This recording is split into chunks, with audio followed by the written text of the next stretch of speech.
હવે વિદ્યાર્થી મિત્રો જોઈએ સ્વાધ્યાય 14.5 એમાં પહેલો દાખલો છે કે આ એક વિધાન આપ્યું છે. આ વિધાનને ત્રણ જુદી જુદી રીતે સાબિત કરવાનું પૂછ્યું છે.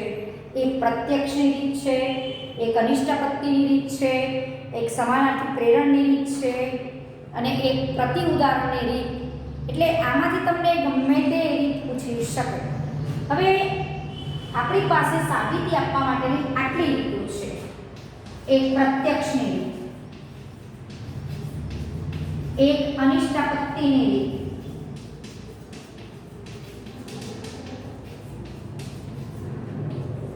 અને એક સમાનાર્થી પ્રેરણની રીત.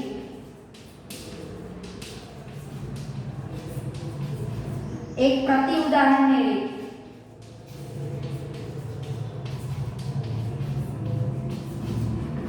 બરાબર. હવે આટલી રીતે આપણે કોઈ વિધાનને સાબિત કરી શકીએ. હવે એમાં કેટલાક તમને ઉદાહરણ પણ આપ્યા છે. ઉદાહરણ 13, ઉદાહરણ 14, ઉદાહરણ 15 અને ઉદાહરણ 16. આ ટાઈપ માટે તમને એ ઉદાહરણ પણ આપેલા છે. હવે આ ચારમાંથી તમને કોઈ વિધાન આપ્યું હોય કે આ ચારમાંથી કોઈ એક રીતે આ વિધાન સાબિત કરો. પ્રત્યક્ષની રીતમાં શું હોય? જો પછી વિધાન હોય ને તો પછીનું વિધાન હોય. તો આપણે નાના ધોરણમાં પણ સમજ્યા છીએ. જો પછીના વિધાનને પક્ષમાં લઈએ છીએ અને તો પછીના વિધાનને સાધ્યમાં લઈ અને પક્ષનો ઉપયોગ કરી સાધ્યવાળા વિધાનને સાબિત કરીએ છીએ. આ થઈ તમારી પ્રત્યક્ષની રીત. એટલે જો પછી છે એ વિધાન ધારવામાં આવે છે પક્ષમાં અને તો પછીના વિધાનને સાબિત કરવામાં આવે છે. આ થઈ પ્રત્યક્ષની રીતે સાબિત કરવાની રીત. પછી બીજી છે અનિષ્ટાપત્તિની રીત. ધારો કે કોઈ આ વિધાન છે, ધારો કે આ જે કોઈ જો કોઈ વાસ્તવિક સંખ્યા x માટે x³ + 4x = 0 તો x = 0. આવું એક વિધાન છે. અહીંયા આ વિધાનને આખું p નામ આપ્યું છે. પણ વિધાન કયા સ્વરૂપનું છે? આને મેં q વિધાન કીધું અને r વિધાન કીધું.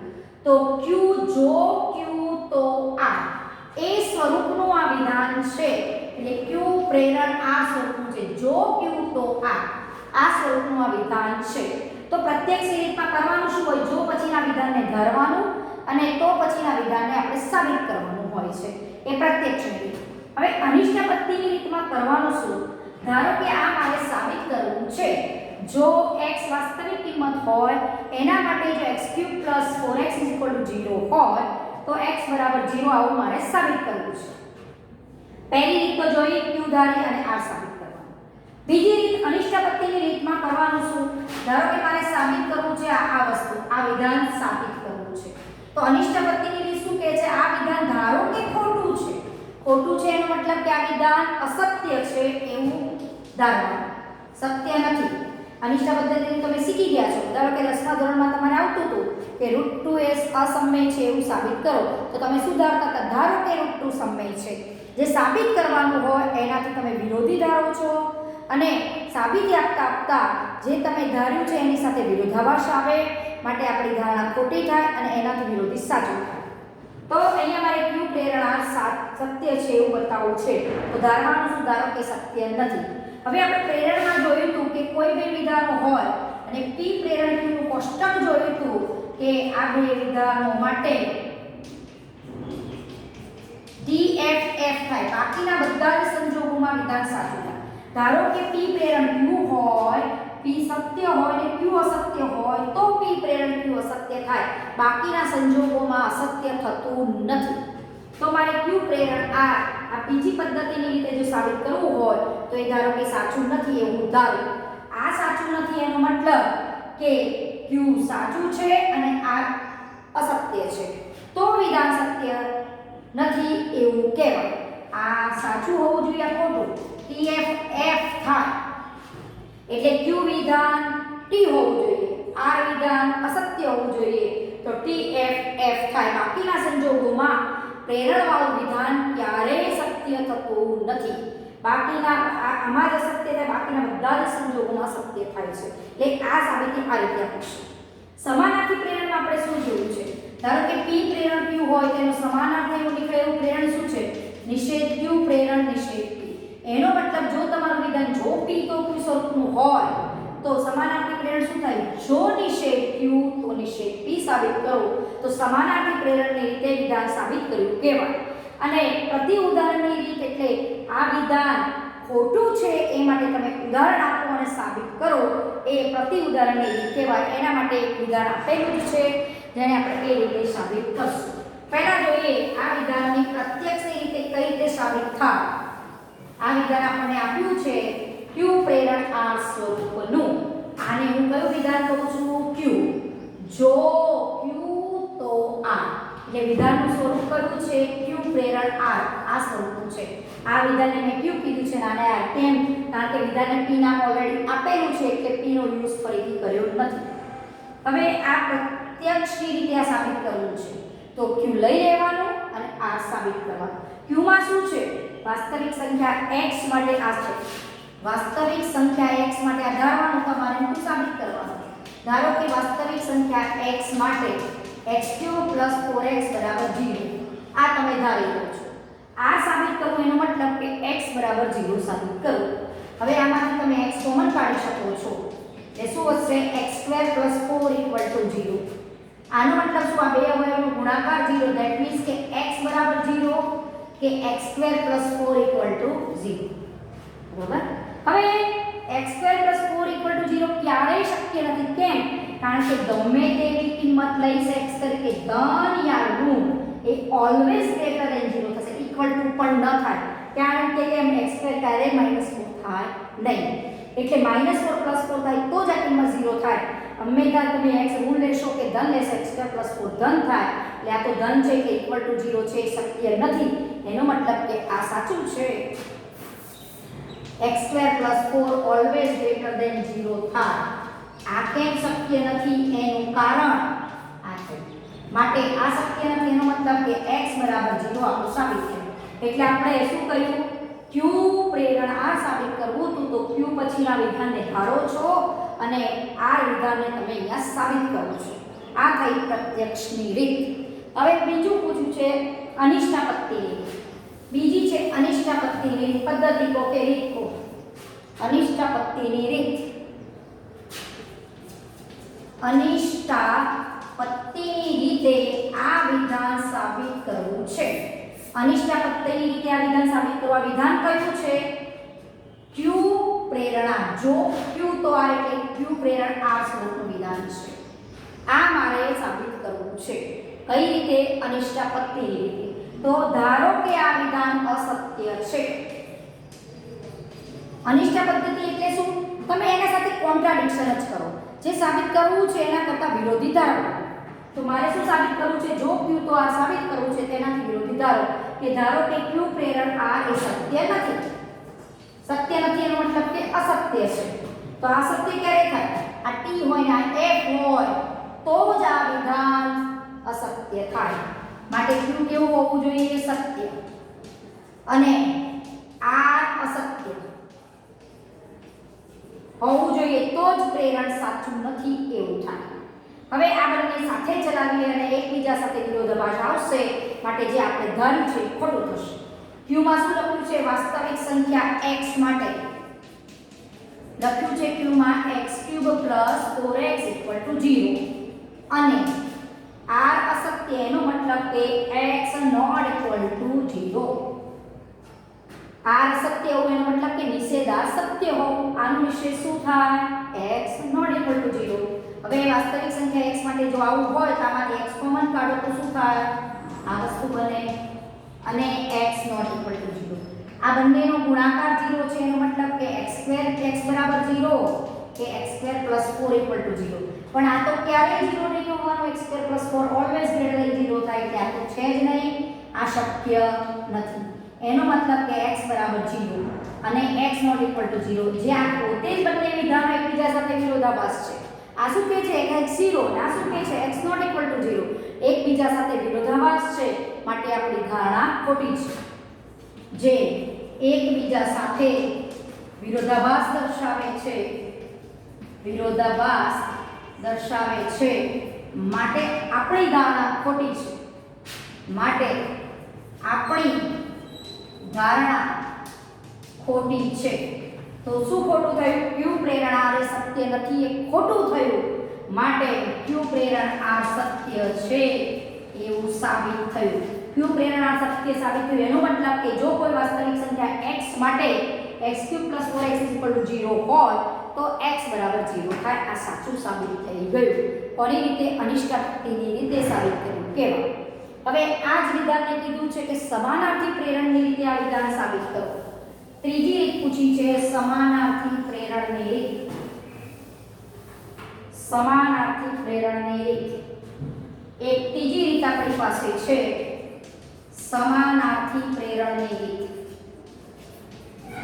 હવે આ વિધાન કયા સ્વરૂપનું છે? ક્યુ પ્રેરણ આર. તો એનું સમાનાર્થી પ્રેરણ શું થાય? નિષેધ આર પ્રેરણ નિષેધ ક્યુ થાય. આ પણ પ્રેરણ સ્વરૂપ ને આ પણ પ્રેરણ સ્વરૂપ, આનો સમાનાર્થ નીકળે એ પ્રેરણ આ છે. સમાનાર્થી પ્રેરણની રીત સાબિત કરવી છે. એટલે જો નિષેધાર સાચું છે સાબિત નિષેધાર સાચું છે લેવાનું અને નિષેધ ક્યુ સાચું છે એવું સાબિત કરો તો આ વિધાન તમે સમાનાર્થી પ્રેરણની રીતે સાબિત કર્યું કહેવાય. હવે નિષેધ આર એટલે કે શું? x ≠ 0 લેવાનું. ધારો કે x ≠ 0, મારે શું સાબિત કરવાનું? વાસ્તવિક સંખ્યા x માટે x³ + 4x ≠ 0 નિષેધ એ મારે સાબિત કરવાનું. ધારો કે x ≠ 0 એટલે લીધો નિષેધાર લેવાનું, નિષેધ ક્યુ બતાવવાનું. તો નિષેધાર એટલે શું થાય? x ≠ 0. હવે x એ 0 ના હોય તો તમે આ x 0 નથી તો તમે આને x³ x × x² + 4x કરો તો એ પણ 0 ના થાય. કેમ? કારણ કે x 0 નથી, પરંતુ આપણે જાણીએ છીએ કોઈ સંખ્યા 0 ન હોય તો એ કાં તો ધન અથવા ઋણ થાય. એટલી તો આપણને અહીંયાથી ખબર પડે છે. બરોબર? માટે x ધન હોય કે x ઋણ હોય, x ધન હોય કે ઋણ હોય એનો વર્ગ તો કેવો થવાનો? ધન થવાનો. હવે એમાં હું 4 ઉમેરું તો આ 4 ઉમેર્યા 0 + 4 એ પણ ધન કહેવાય. અને x વડે અહીંયા ગુણો, x 0 નથી એવી કોઈ સંખ્યા વડે ગુણો છો અહીંયા, તમે એ ચાહે ધન પણ હોઈ શકે અથવા ઋણ પણ હોઈ શકે. આ તો ધન છે, ડિપેન્ડ્સ આના ઉપર રાખશે કે x જો તમે ધન સંખ્યા વડે ગુણ્યા હશે તો આ ગુણાકાર ધન થશે, અને x જો ઋણ સંખ્યા વડે ગુણ્યા હશે તો આ ગુણાકાર ઋણ થશે, પણ 0 નહીં થાય એ નક્કી છે. ધન યા ઋણ થશે પણ 0 નહીં થાય. કેમ? કારણ કે જે સંખ્યા વડે ગુણો છો એ 0 નથી. 0 નથી એનો મતલબ કે ધન છે યા ઋણ છે. જો x તરીકે હું ધન લઉં અને આ તો ધન છે જ, ધન × ધન તો આ ગ્રેટર ધેન 0 થાય. x તરીકે જો હું ઋણ વિચારું કિંમતને આ ધન છે, ઋણ × ધન એટલે ઋણ થાય, પણ ક્યારેય 0 તો થશે નહીં. એટલે આપણે શું સાબિત કર્યું કહેવાય? x³ + 4x ≠ 0. એટલે વિધાન કયું થયું? નિષેધ ક્યુ સાબિત થયું. એટલે સાબિત આપણે શું કરવાનું હતું? નિષેધાર લેવાનું હતું અને નિષેધ ક્યુ સાચું છે એવું બતાવી દીધું. એટલે સમાનાર્થી પ્રેરણની રીતે પણ તમે આ વિધાન સાબિત કરી શકો છો. હવે છે દાખલા નંબર 2. પ્રતિ ઉદાહરણની રીતે સાબિત કરો કે નીચેનું વિધાન અસત્ય છે. એટલે વિધાનને ખોટું પાડવા માટે તમે એક ઉદાહરણ આપો એનું કે જેથી વિધાન ખોટું થાય. પ્રતિ ઉદાહરણ એટલે સામે ઉદાહરણ આપો. એટલે આપણું વિધાન શું છે? કોઈ પણ વાસ્તવિક સંખ્યાઓ a અને b માટે, કોઈ પણ વાસ્તવિક સંખ્યાઓ a અને b માટે a² = b² સૂચિત કરે છે. એનો મતલબ કે a² = b² છે એવી બે વાસ્તવિક સંખ્યાઓ a અને b લીધી છે કે સૂચિત કરે છે કે a = b. તે સૂચિત કરે છે કે a = b. હવે જો કોઈ વાસ્તવિક સંખ્યાનો વર્ગ સરખો હોય તો એમ કહે છે કે બે સંખ્યા સરખી, સપોઝ હું x a તરીકે 2 લઉં, b તરીકે -2 લઉં, a = 2 લો અને b = -2 લો તો a² અને b² તો સરખા કહેવાય. 2 નો વર્ગ અને -2 નો વર્ગ બંને 4 આવે, પરંતુ a અને b સમાન નથી. બરોબર? વર્ગ સરખા છે પણ કિંમતો સરખી નથી. એટલે આ વિધાન ખોટું થયું. એના માટે આપણે એક ઉદાહરણ આપ્યું. હવે આવો જ દાખલા નંબર 3 છે. એમાં પૂછ્યું છે સમાનાર્થી પ્રેરણની રીતે નીચેનું વિધાન સત્ય છે એમ સાબિત કરો. એટલે આ વિધાન શું થઈ ગયું? આ વિધાન ખોટું થાય એ માટે આપણે એક ઉદાહરણ આપ્યું. આપણે એક ઉદાહરણ આપ્યું કે વિધાન તમારું ખોટું બને. હવે સમાનાર્થી પ્રેરણમાં નીચેનું વિધાન સત્ય બને એમ સાબિત કરવાનું આપણને કીધું છે. બીજા દાખલામાં તમને વિધાન આપ્યું છે જો x પૂર્ણાંક હોય, જો x પૂર્ણાંક હોય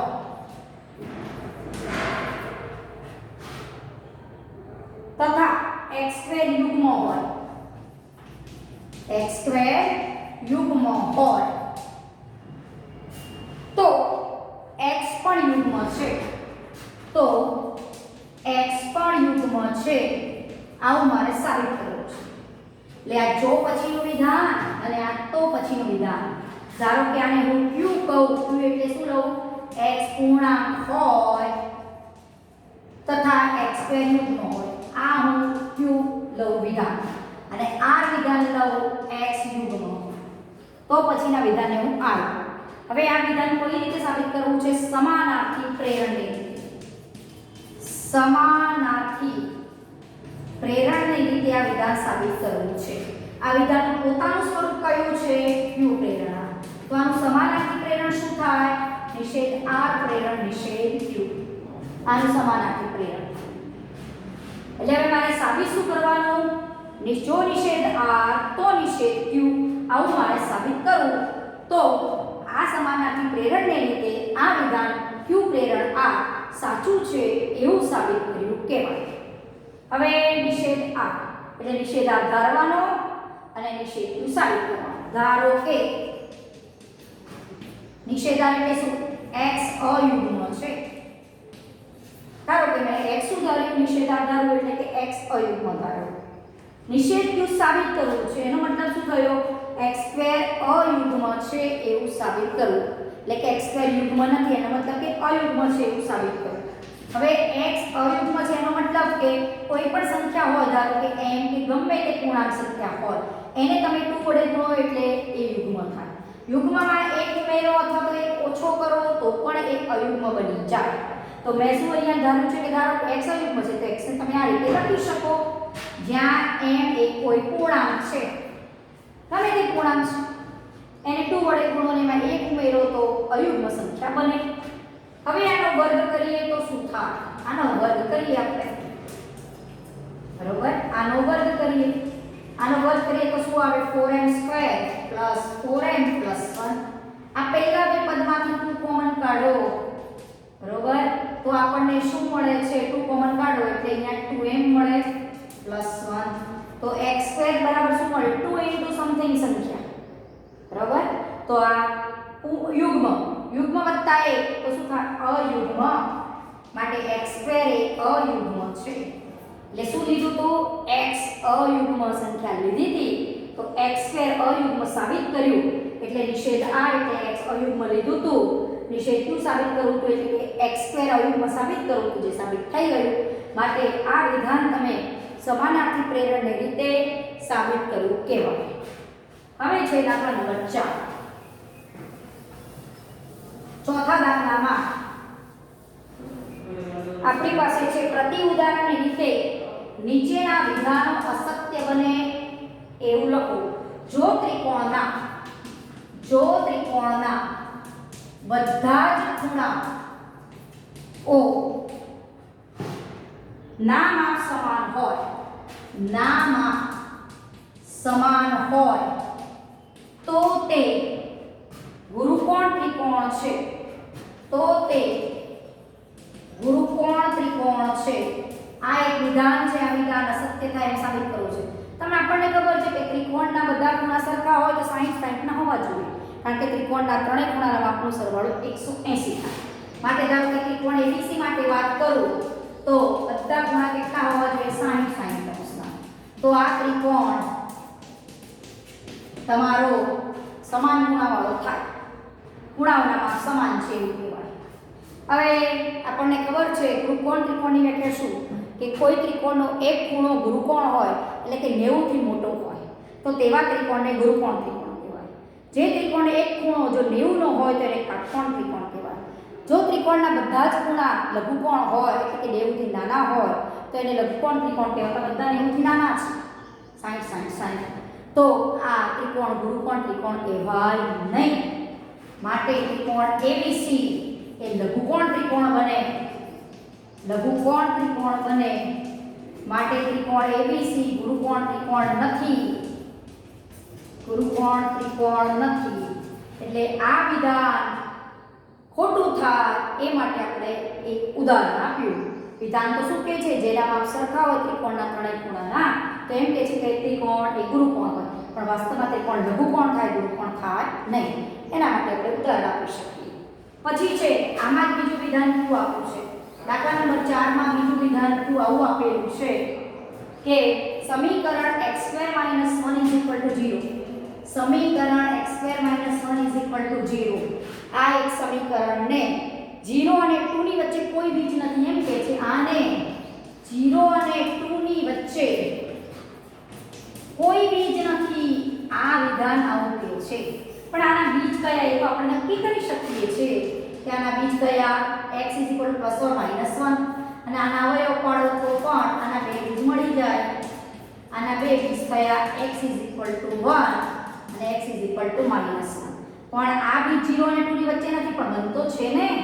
ધારો કે આ 0 અને આ 2 તો બનતો આવે ને, એમાં 0 2 માં આવે. એટલે આ વિધાન ખોટું છે, કારણ કે આ વિધાન અસત્ય છે.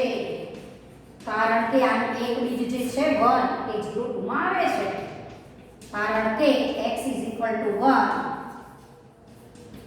એ belongs to 0 અને 2 ની વચ્ચે આવે છે. બરોબર, એટલે વિધાન ખોટું છે. બરોબર. હવે છે દાખલા નંબર 5, કયા વિધાન સત્ય છે અને કયા વિધાન અસત્ય છે, અને દરેકના જવાબ માટે કારણ સહિત સમજાવો. એવો પ્રશ્ન છે, કારણ સહિત સમજાવો કે આ વિધાન સાચું કેમ છે અને આ વિધાન ખોટું કેમ છે, એનું કારણ સહિત જણાવો. હવે પહેલું વિધાન આપ્યું છે આપણને, P વિધાન આપ્યું છે, વર્તુળની દરેક ત્રિજ્યા એ વર્તુળની જીવા છે. આ વિધાન છે. વિધાન સાચું છે કે ખોટું, પહેલા વર્તુળ વિચાર. વર્તુળ દરેક ત્રિજ્યા, આ એની ત્રિજ્યા કહેવાય.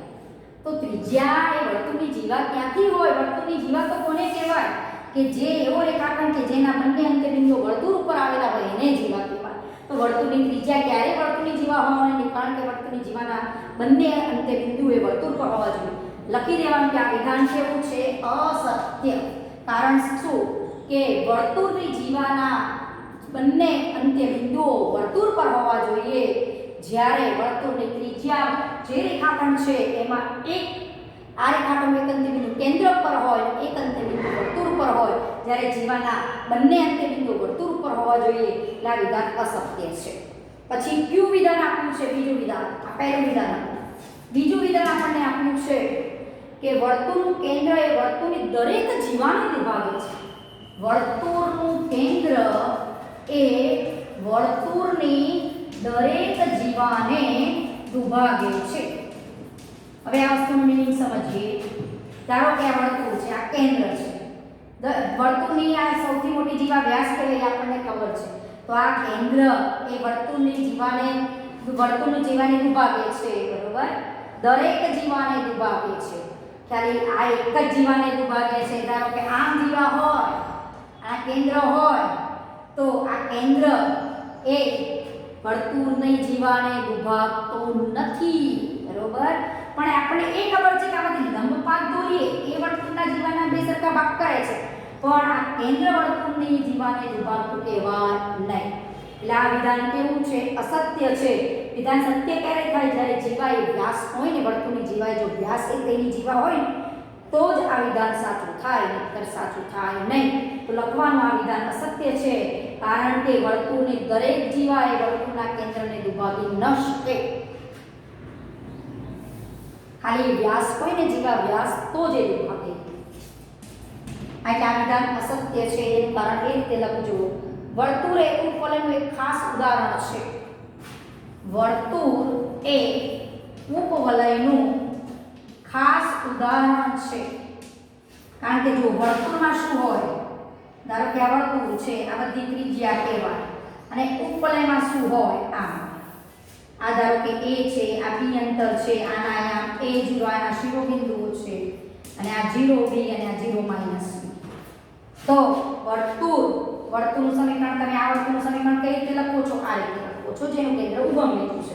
અને આ ઉપવલયનું સમીકરણ કઈ રીતે લખો છો, x² a² y² b² = જો વર્તુળમાં શું હોય છે a અને b સમાન થઈ જાય બરોબર આ b એ a બરાબર હોય તો અહીંયા b ની જગ્યાએ a મૂકો તો x² + a² + y² + a² બરાબર 1 તો x² + y² બરાબર a² થાય તો આ ઉપવલય એ વર્તુળનું એક ખાસ ઉદાહરણ કહી શકો એટલે તમે એમ કહી શકો કે વર્તુળ એ ઉપવલયનું ખાસ ઉદાહરણ છે કારણ કે ઉપવલયના સમીકરણમાં જો a બરાબર b લેવામાં આવે એટલે અથવા તો b બરાબર a લેવામાં આવે તો એ ઉપવલય વર્તુળ બની જાય છે શું લખશો આ વિધાન સાચું છે કારણ કે ઉપવલયના સમીકરણમાં જો b બરાબર a લઈએ તો ઉપવલય વર્તુળ બની જાય એટલે ઉપવલય એ વર્તુળનું ખાસ ઉદાહરણ છે એવું કહી શકાય બરોબર હવે છે ચોથું વિધાન આપ્યું છે કોઈ ધન પૂર્ણાંકો x અને y છે ધન નથી આપણે ખાલી પૂર્ણાંકો લીધા છે x અને y પૂર્ણાંકો છે કોઈ પણ પૂર્ણાંકો છે તથા એમ કીધું છે કે x મોટો છે y કરતા તો -x > -1 થાય આ તો અસમતા ચક્રમાં શીખ્યા જ છીએ કે ઋણ સંખ્યા વડે કોઈ પણ અસમતા ગુણાય કે ભગાય અસમતા બદલાય તો આને તમે -1 વડે ગુણો એટલે અસમતા બદલાય એટલે આ વિધાન અસમતાની દ્રષ્ટિએ સાચું છે લખી દેવાનું પછી પાંચમું વિધાન છે √11 એ સમમેય સંખ્યા છે √11 એ અસમમેય સંખ્યા છે સમમેય સંખ્યા નથી એ આપણને ખબર છે √11 એ સમમેય સંખ્યા છે આ વિધાન છે આ વિધાન ખોટું છે કારણ કે √11 એ અસમમેય સંખ્યા છે એટલે આ રીતે તમે 14.5 ના દાખલા ગણી શકો છો પછી તમારું પ્રકીર્ણના કેટલાક ઉદાહરણો છે અને પછી પ્રકીર્ણનો એક સ્વાધ્યાય છે એની વાત આપણે નેક્સ્ટ ટાઈમ કરશું